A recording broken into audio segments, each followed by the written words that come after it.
પાર્વતી પતન હર હર મહાદેવ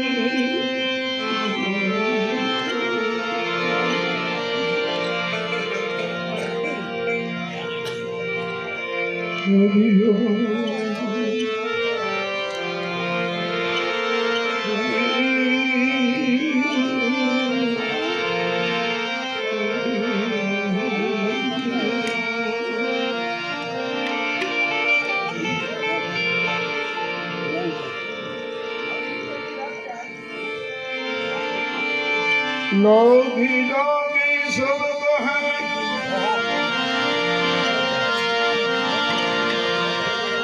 लोभी सोएरो हमको तो ऐसी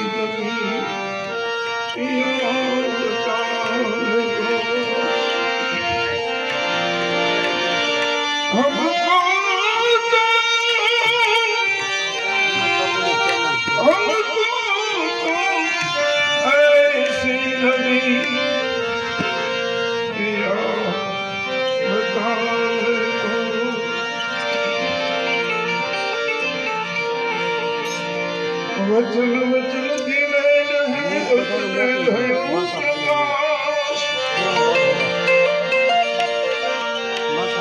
वचन वचन दिले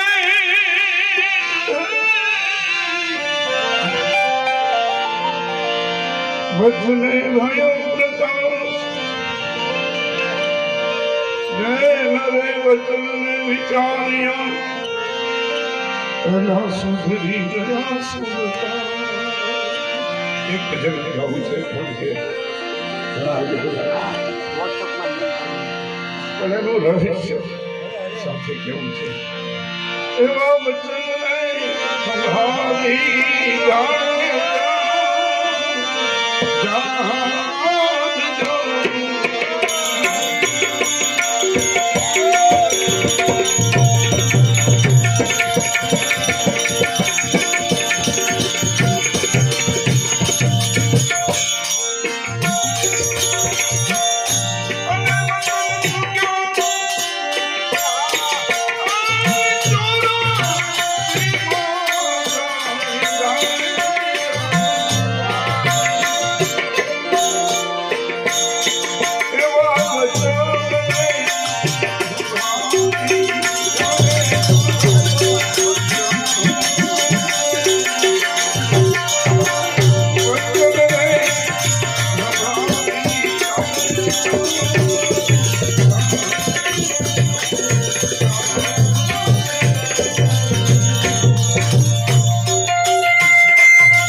આપણે સુવાનું રોજ છે આમ તો આપણે સુતા જ છીએ રામાયણની દ્રષ્ટિમાં કહીએ તો મોહ નિશા સદ સોવ નિહારા લક્ષ્મણજી નિષાદને જ્યારે ઉપદેશ આપે રામ ગંગાના કિનારા ઉપર જાય ત્યારે એણે કહ્યું કે આખું જગત મોહની રાત્રિમાં સૂતું છે આપણે બધા આમ તો સુતા છીએ જાગ્યો ક્યારે ગણો એ પણ રામાયણમાં કીધું પણ અહીંયા પણ કહ્યું વચન રે સંભાળી જાડે જતા આવી ગયો બહુ મજાની વાત છે આખું ભજન કેમ બન્યું કઈ રીતે બન્યું પહેલા જે ભજન બનતા હતા એની પાછળ આખો ઇતિહાસ હતો આજકાલ જેમ ભજન બનાવી નાખે હોટલમાં બેઠા બેઠા શરાબ પીતા પીતા ભજન બન્યું એની આયુષ પણ ન હોય ફેરી હાલે ને પછી પાછા થતા રહે ગંગા સતી જાડેજા લાખા રોય કાયમ હાલ છે એવી કથા છે કે મેવાડની અંદર માલદેવ નેપાળે સવરા મંડપનું આયોજન કરે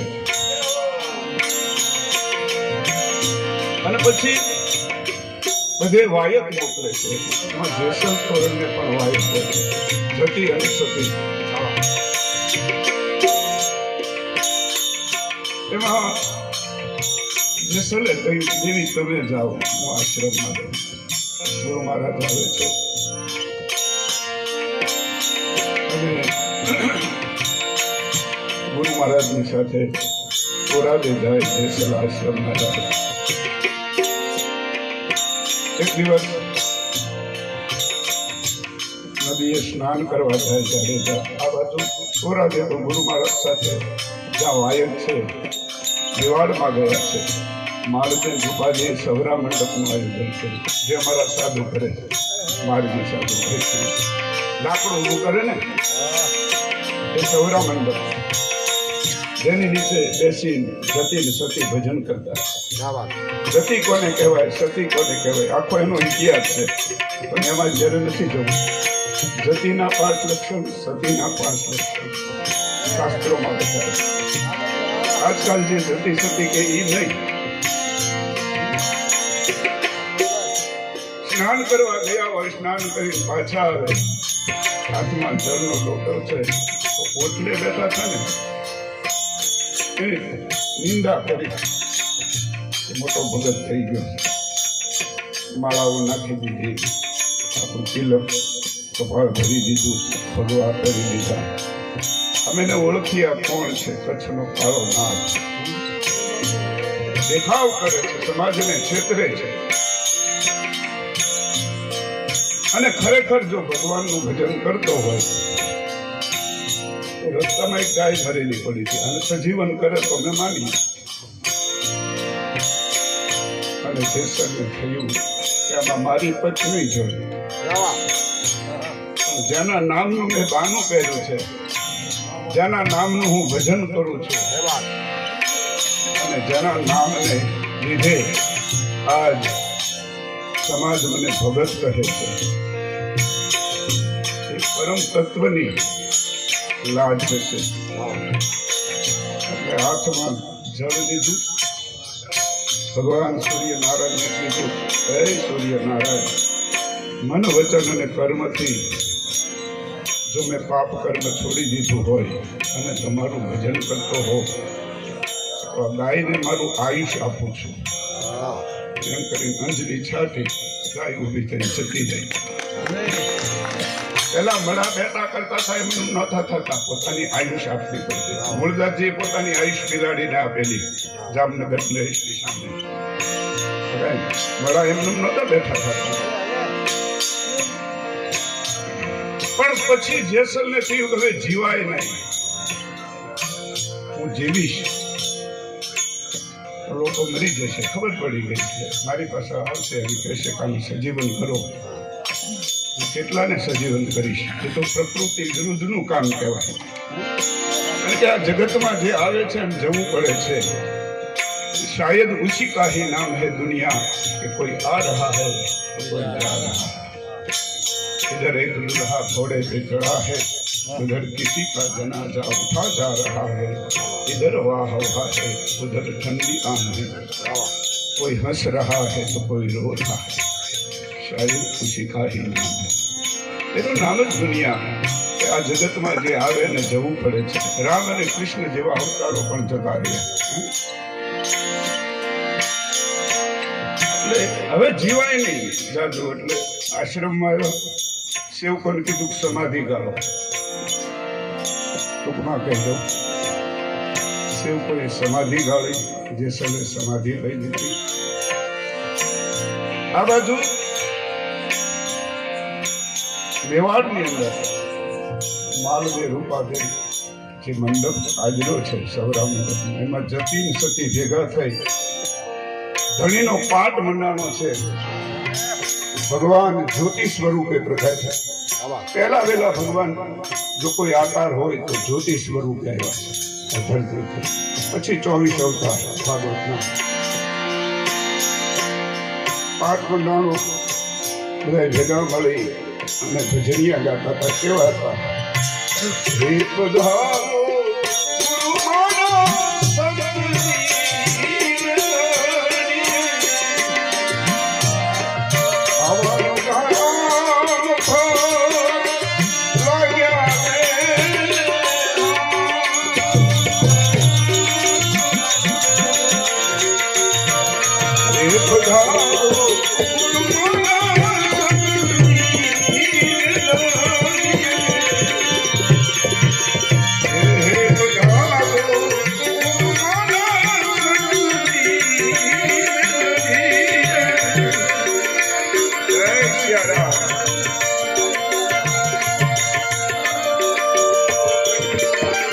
બીજ લાવીને વાળું છે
જોત ઝાંખી દેતી એણે ગુરુ મહારાજને કહ્યું કે ગુરુ મહારાજ મને એમ લાગે કે હવે જેસલે વિદાય લઈ લીધી શું વાત કરો કે હા મને જોત કહી રહી છે પહેલા આવા એંધાણ મળતા હતા ભજનનો એ પ્રભાવ હતો માલદેવ રૂપાદેને કહ્યું હવે મારે જવું જોઈએ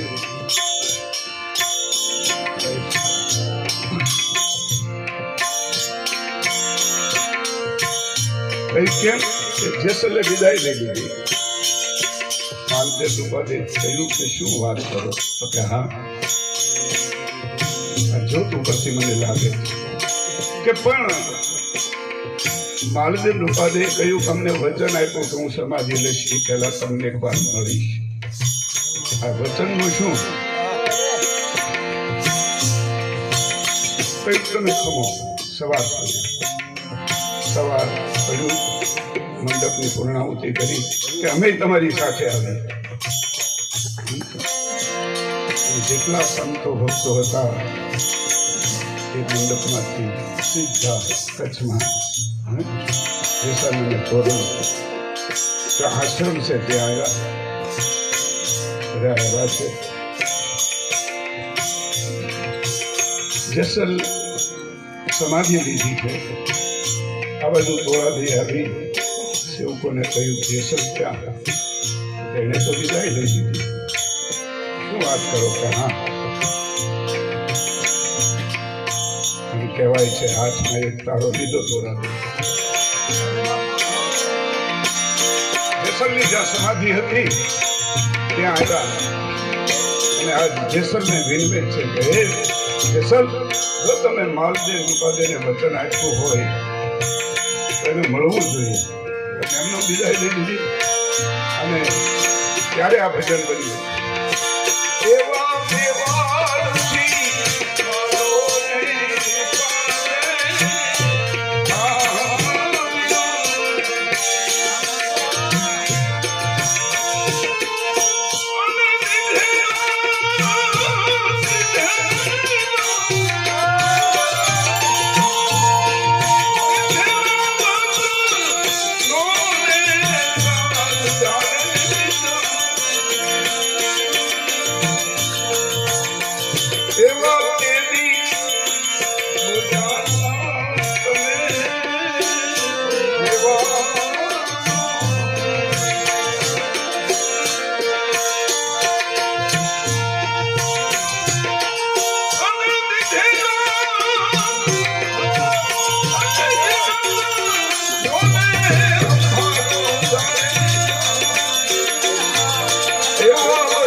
વચનની મર્યાદા ઉઠાવી. આજે વચનનો જે મર્યાદા છે એ તૂટી ગઈ છે. આજ બોલે કાંઈક અને કરે કાંઈક. નથી દીઠી ભૂખને છતાં એ ભૂખ પર બોલે, અને અનીતિમય ભર્યું જીવન પાછો એ નીતિ પર બોલે. પરાઈ નારીને દેખી નયન જેના આમ તેમ ડોલે, અને સભા મધ્ય ઊભો થઈ પાછો બ્રહ્મચર્ય પર બોલે. આવા માણસો છે અત્યારે. બોલે કાંઈક અને કરે કાંઈક. એ કાળમાં વચનનો મહિમા હતો, મર્યાદા હતી. ગંગા સતી પણ વચનનો મહિમા બતાવી ગયા કે વચન વિવેકી જે લગ્ને નારી પાનભાઈ, બ્રહ્માદિક લાગે ને પાય. તો એ વચન કહ્યું જેને બ્રહ્મા પગે લાગે. મેં તમને કીધું કે હું 8 વાગે તમારા ઘરે આવી જાય, હું 8 વાગે આવી જાઉં તો મેં તો વચન પાડ્યું છે, તો હું બ્રહ્મા મને પગે લાગવા મળે. એ વચનની એ વાત નથી. જે વચનનો મહિમા કીધો એ વચન કઈ બીજું જ છે.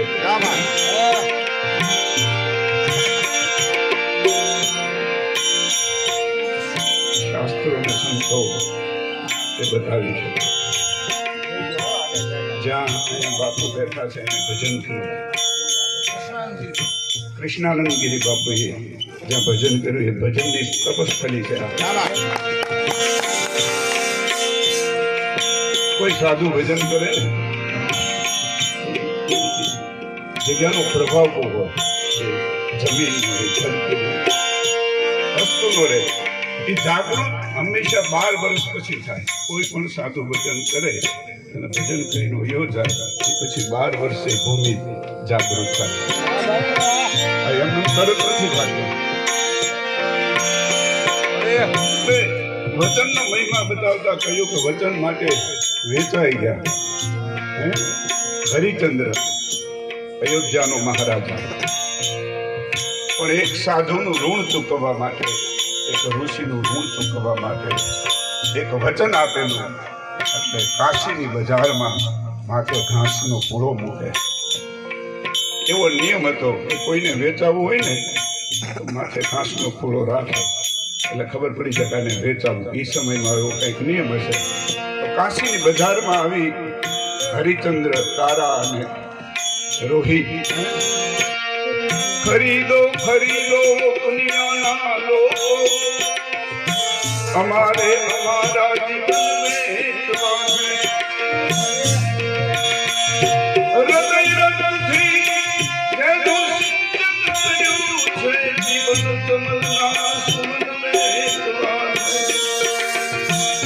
ખરીદો ખરીદો દુનિયાના લોકો, અમારે અમારા જીવનને એક વચન માટે હરિચંદ્ર. અને કેવું પાછું ખરેખર ખરીદનાર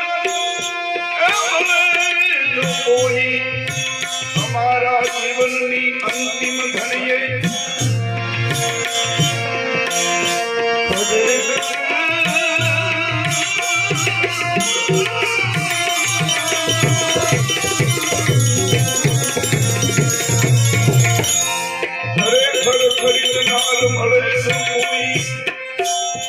हमारा जीवननी अंतिम घड़िए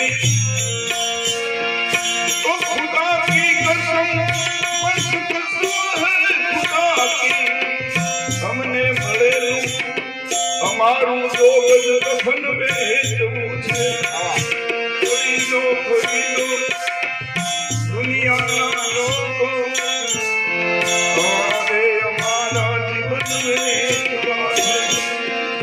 હરિચંદ્ર વેચાઈ ગયા એક વચનમાં. દધીચીએ પોતાના હાડકા આપી દીધા. શિબિરાજે એક વચન માટે સાજવે તોડાવા. હવે વચન માટે જલિયાણ આંકડો પોતાની પત્ની આપી દીધી. વચન માટે એક શેઠ સખાવશા અને સંગાવતી દીકરાને ખાંડણીએ ખાંડે. આ વચનનો મહિમા. વચન પાળવા માટે તૈયારી રાખવી પડે. આવી બધી સંકટ આવે તો હે જાડેજા માળદેવ રૂપાવી તમે જો વચન આટલું હોય તો તમારે એને મળવું જોઈએ.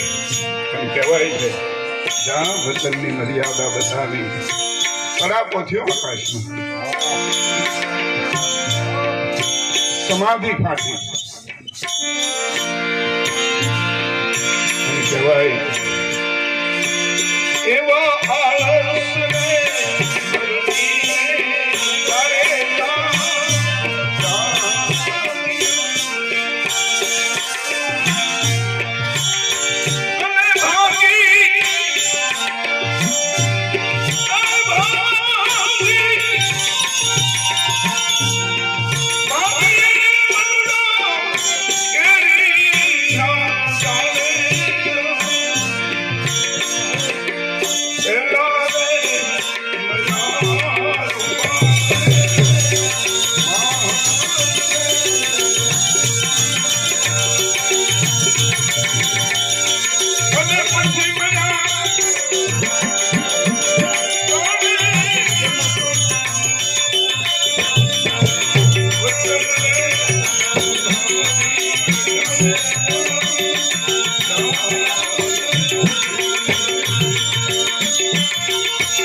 જાગ્યા ફરીથી માલદેવ રૂપાલીને મળ્યા પછી બેના લગ્ન થાય.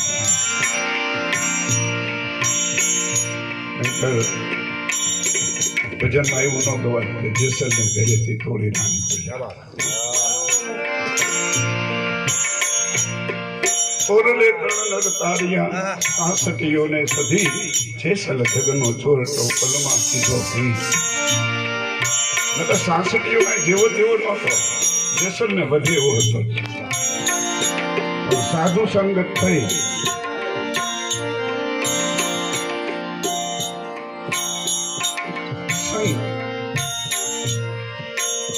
સાધુ સમાધાન જતો તો યાદ કરાવી નીકળ્યો.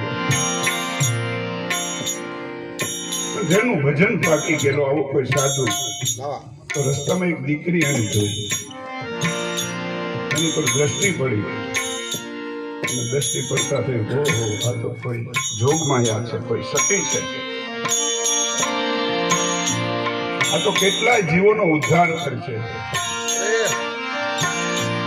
હારે લઈ જાય છે, ધીરે ધીરે એને મોટા કરે છે. પછી સાસકિયાને એ સાધુ મળે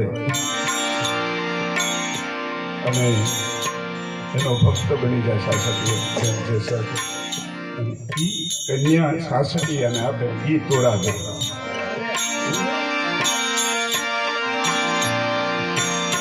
આજો આ તમારો ઉદ્ધાર કરશે. અને સાસત્યાને પણ ઉદ્ધાર કર્યો.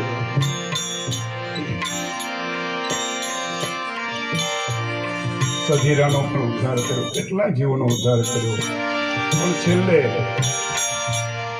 સમાધિમાં બેઠા પછી પાછા જાગ્યા ત્યારે લગ્ન કરે છે. કારણ કે ગૃહસ્થાશ્રમ મોટામાં મોટો ધર્મ છે. એનાથી કોઈ મોટો ધર્મ નથી. અને સત્તાર બાપુએ પણ કીધું, સરસો રહે સંસારમાં, તારું મન રાખ પ્રભુની પાસમાં.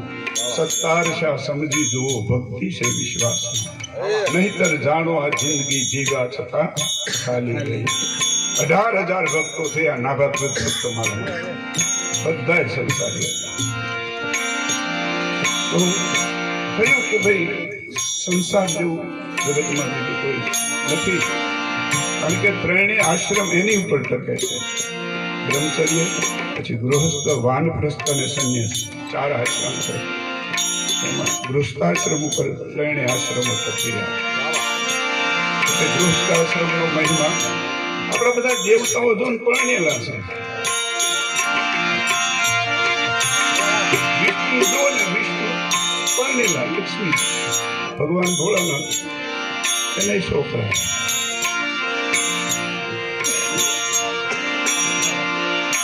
કવિ કહે છે, જે સલને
સાધુ છે.